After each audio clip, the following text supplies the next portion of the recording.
Mia Schettino, 34 anni, viene da Roma ma vive a Londra. Si definisce uno spirito libero e si è iscritta a The Voice per curiosità. Lui è Marco Costa, ha 22 anni. Toscano di Lucca, vuole il palco perché lo proietta in un'altra dimensione.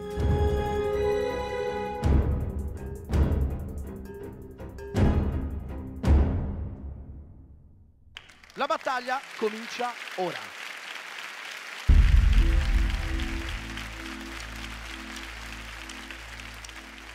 She packed my bag last night, pre-flight, 0 hour, 9 AM,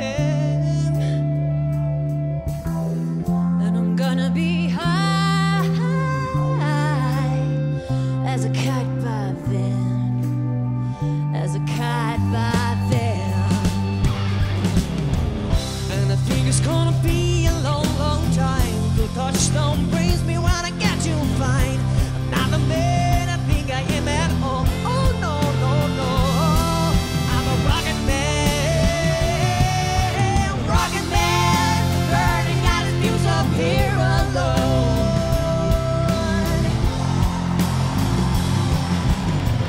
And I think it's gonna be a long, long time.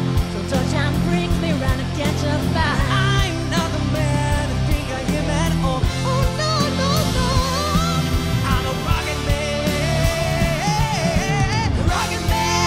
burning out his fuse up here alone.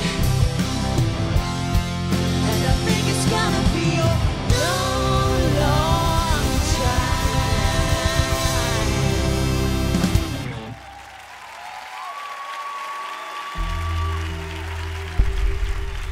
120 secondi di eleganza pur con qualche imprecisione. Ecco come riassumere la battle fra Mia e Marco. Cosa ne pensano i coach? Siete stati molto, molto bravi. Forse lui era un po' più dentro il pezzo.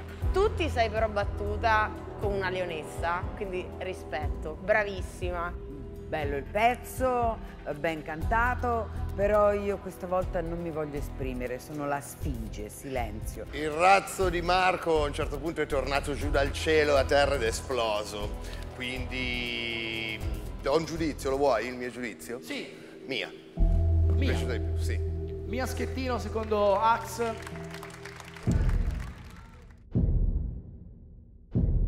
Piero è agitato e pensieroso.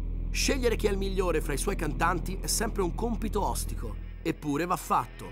Dunque, Piero, chi porterai avanti, Mia o Marco? Sia Marco che Mia sono stati accostati perché hanno delle caratteristiche vocali abbastanza simili e hanno fatto tutti e due un po' gli stessi errori. Quindi, sulla base della performance di oggi, io mi sento di portare avanti con me Mia. Mia Schettino è la vincitrice di questa battle. Mia si garantisce un posto ai knockout. La sua interpretazione più misurata è stata preferita da Piero.